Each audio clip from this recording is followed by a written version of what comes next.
First story is titled, Am I the a-hole for putting a padlock on my son's bedroom door?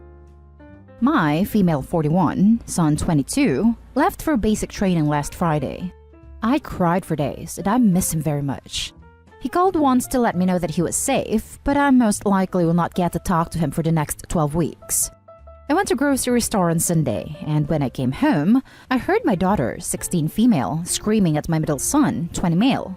When I went to see what was going on, I saw my middle son carrying a laundry basket full of my oldest son's clothes and his PS4. I also saw my husband, 42 male, all of my kids' bio father, putting the rest of his things in garbage bags. My daughter was screaming at both of them to put everything back, and that it was Trev's things and not garbage. I asked both my husband and middle son what on earth was going on. My son said that his father told him he could take what he wants.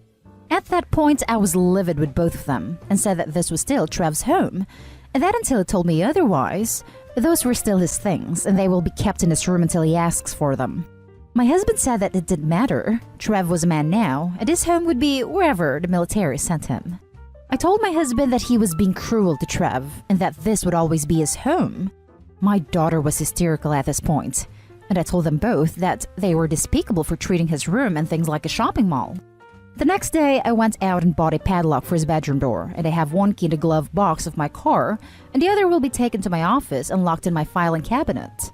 When my husband saw the padlock, he flipped and told me that I was being overdramatic, and that this was his house and he would just take a crowbar and pry it off.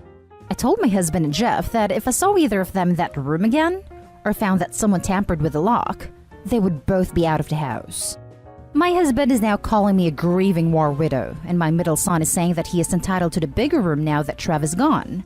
Meanwhile, all of this drama is making Trev leaving harder on my poor daughter, who is truly having a hard time with her big brother being gone. My husband is demanding I take the lock off the door and let him clean out the room. I refused to do this and told him that the only way the room is getting cleaned out would be if Trev no longer wants to live here. Am I the a-hole for putting a padlock on the door? Now for the top comments before the poster's little update. Not the a-hole. Will your other son have all of his things put into trash bin bags too? You know, since he's a man as well. If your middle son wants a bigger room, he is welcome to find one in his own apartment, with his new roommate, your husband. Best of luck to your son, and thank him for his service. Stay strong, mama. She should tell Jeff that since he is a man, it's time to throw his stuff out and then proceed to do it. I agree. I am even more shocked that two grown men did this in front of a crying teenage girl, and not once thought maybe we should stop. It's truly disturbing. Not at a-hole. I feel like a room switch could be negotiated with your sons in 12 weeks, but there's no reason at all for them to be stealing and throwing away Trev's things. They're still his things. Even if he ends up living elsewhere, one assumes he, wants his stuff. What if Trev doesn't make it through basic? Not only does he have to deal with all the emotional baggage of that, and then seeing what his family did to his room and his stuff. What the hell? I can sort of understand swapping rooms, but taking his stuff? I wouldn't do that to a roommate. Forget family. What the hell? Sorry I had to say it more times. My parents had some of my stuff 20 years after I lived there. It was boxed up in a crawl space, but it wasn't thrown out without my knowledge. Of course Soapy is not a hole. Wow, it is super weird to me that your other son and your husband are acting like Trev is dead, not just to wait 12 weeks. Did they hate Trev or something? It sure seems like they do, considering they're literally stealing his stuff, his space, everything. Apparently without ever having discussed it with him beforehand. And their disrespect for your empty nest syndrome is also weird. It feels like they're being super passive-aggressive towards him, and you and your daughter by extension. And with that "this is his house" crack, I'm wondering if there's some kind of beef between your husband and Trev that your husband has waited till now to vent. Or maybe he's just feeling threatened by the fact that Trev is a man now. I have no suggestions on how to get past this, because I can't see how you get past such disrespectful, cruel behavior. I'm sorry your husband and son are a-holes, not a-hole. Now for the update. I went to bed shortly after I wrote this post and wanted to thank everyone for commenting, even the negative ones. To answer a few questions. 1. I spoke to Jeff this morning and asked if he had talked to Trev prior to him leaving about taking his PS4 and clothes, and he admitted he did not. I told him that he was stealing his brother's belongings and he had until noon today to return all of them. He agreed reluctantly to return everything. I told Jeff that if I saw him near his brother's room again, he would have to find someplace else to live because I would not have my children stealing from each other, especially when the other child is not here. 2. I spoke to my husband this morning as well and asked why he did what he did. He has admitted that he is having a difficult time with Trev being gone, and anytime he walked past his room, he was reminded that he isn't here anymore. He broke down and said that he missed him, and he was sorry.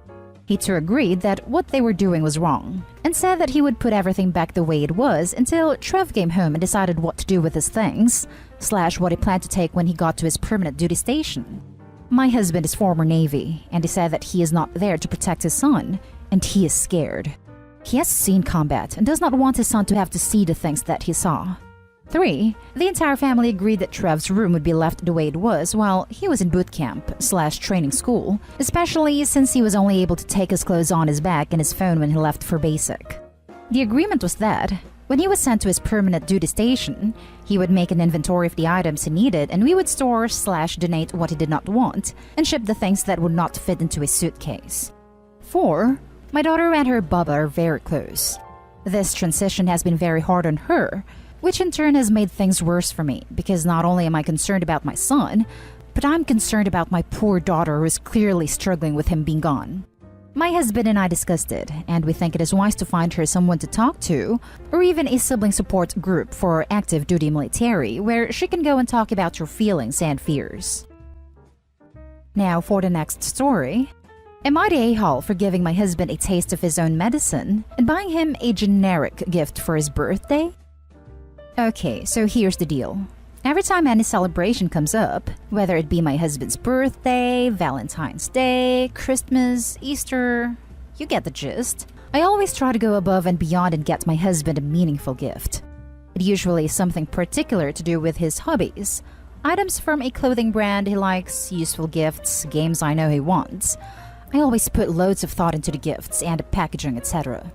In return, for example, on my birthday, I got a card and a candle set. I have migraines, anything scented is no-go. And for Christmas, I didn't even get a card. Just a second-hand mini Hoover that I had to buy the plug and filter for myself, mind you. I do not expect the world from him, and I've told him if he struggles with gift ideas, to just ask me, or get me a card and some flowers, but he never listens. This has been going on for years, and every time his birthday or any other holiday comes up, I ensure to give him really personalized gifts. Yet, I always receive very random things that I just have no use for. We've had so many conversations about this, but he hasn't changed at all. So this year, I was upset because I subconsciously had so many awesome gift ideas planned out for him, but I thought back to the last time he gifted me that second-hand, half-put-together mini Hoover, and thought, hey, if he doesn't want to put in any effort, why should I? So I got him some new underwear and socks, which he actually needed, lol, and a card and flowers. When I gave him the gifts, he looked disappointed. He asked if he'll get his second half after dinner, and I said no. These are your gifts. He got very sulky and snappy with me afterwards, and I think it definitely soured the evening with that. He didn't call me an a-hole straight up, but did say I wasn't nice for not putting in much effort like I usually do. I told him this is about as much effort as he puts in for me, every single holiday. He got mad and left to go to the bedroom, where he still is now. So, am I the a-hole for showing the same amount of effort and giving my husband such generic gifts? Not the a-hole. I told him this is about as much effort as he puts in for me, every single holiday. He got mad and left to go to the bedroom. He's mad because you're right, and he left because he has no way of justifying his lack of consideration / effort.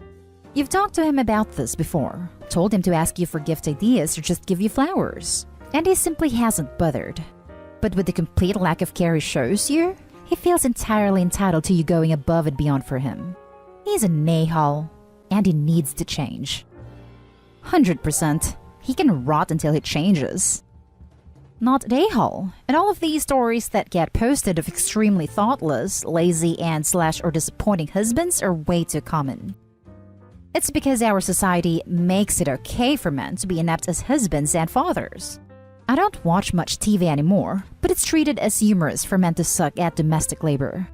I'm just aghast at how many posts here have men hide in their man caves, playing video games or watching porn while all the dishes / childcare / pet care / cooking / cleaning gets shoved off onto the women in their lives. The next story is titled, "Am I the a-hole if I tell my wife I don't want to have kids because I don't think she can look after them well?" I've 32 male been married to my wife, 29 female, for about 7 years. We have discussed having kids before, but we always had to wait a couple of years until our careers were more stable. We've been enjoying our child-free lives, but about a year back, we decided things were going pretty well for us and thought it's about time we had our baby. Working from home also frees up a lot of time for extracurricular activities. We haven't had any luck so far, but we're having the when it happens mentality, so we're not rushing anything. Sometime around October last year, wife suggested that we should get a puppy. We're both animal lovers, and we thought it was a great time since both of us would be at home and we could watch over and house train it. We got the puppy, and we both love him dearly. But ever since we got him, I've had to bathe, feed, and clean up after him. Don't get me wrong, she helps out as well, but I would say it's a 90-10% ratio. It gets extremely tiring after a while, and sometimes I just want to kick my feet up, have a nice beer, and watch TV without being interrupted with, "Hey, the puppy just peed. Can you come clean it up?" It carried on for a couple of months, and a couple of nights ago after a long Zoom session for work, I exploded and told her that she needs to do her share of looking after the puppy, and I'm tired of being the one who does all the work. She told me I was being calculative and trying to undermine her. I told her that it's clear that I've been doing all the dirty work, and all she wants to do is play with the puppy. This is where I might have gone too far. I told her if I can't trust her to look after our puppy, how can I trust her to look after a baby? If we had a baby, I won't be able to take cleaning up after him all the time, and she had to do her share as well. If she was going to act the same way, I would rather not have a kid. She screamed at me, burst out into tears, and left the house. She has been staying at her parents for a few days now, but things don't really seem to be improving. Her parents are telling me it was a horrible thing to say, as looking after a puppy is not the same as a baby, and that she would make a great mom, and that I should come over and apologize to make things right. Personally, I feel like it was harsh, yet I had to make a stand. I wouldn't know what to do if a baby comes along and she continues acting the same way. So Reddit, am I the a-hole for the way I acted? Now for the top comments. Coming from someone who does have kids, not the a-hole. Her response is typical of someone who lacks insight and objectivity. Yes, a dog and a child are not the same, but people who act this way often carry it into parenthood. If you ask me, you dodged a bullet here. Do not reproduce with this person if you want equality in a relationship. I'm afraid because we were able to come to a decision well with most other stuff like family, finances, and chores. But with the puppy, it just seems like she doesn't want to do the dirty work, and I'm not really sure why. Speaking to her doesn't really help either because she brushes it off. She screamed and burst into tears because you were 100% right. Maybe you were the a-hole, but that doesn't mean you were wrong. I think your last sentence sums up a lot of posts on the sub. Brutal honesty is usually seen as an a-hole move because it's very rarely warranted. However, in the cases we see here, things have usually escalated to a point where the harsh truth is needed. Not an a-hole. Yeah, it was a harsh thing to say, and in the future you need to talk about this sort of stuff rather than holding it in until you explode. But your logic isn't exactly off the mark. A puppy is a hell of a lot easier to care for than a human. So if she's doing close to nothing and relying completely on you, and you may not have the time to do the same for a child, then I just reiterate what I started with, that you should communicate these things earlier to avoid a blow-up situation. We have spoken about it before, but she often brushes it off. She feels that by playing with the puppy during the day, she has done her part, and somehow my explanation doesn't get through her. Now for the last story. Am I the a-hole for not siding with my husband after what he told my parents? Me, female 25, and my husband Leo, male 27, have been married for 2 years. He and his family always struggled financially. He lost his mom at a young age, is now in no contact with his father because of his stepmother's treatment. He didn't have much when I met him. He's a very emotional and prideful person. Sometimes tends to be irrational. He injured his leg 6 months ago in a truck accident. He's using crutches, unable to walk without them, and can't work. He doesn't have a degree, but used to work in construction. Has an ongoing pain. And medication isn't helping, and I'm worried about it. I have a job that's barely enough. My parents are supportive. They'd send groceries, blankets, come over and help out with some stuff. Leo's always shown them appreciation, and they consider him their son. A few days ago, he's been talking about whether my parents can help him pay for his surgery so he could work again. I told him my parents don't have $17,000 to help with the surgery, and our talk ended. Yesterday, we were visiting my parents.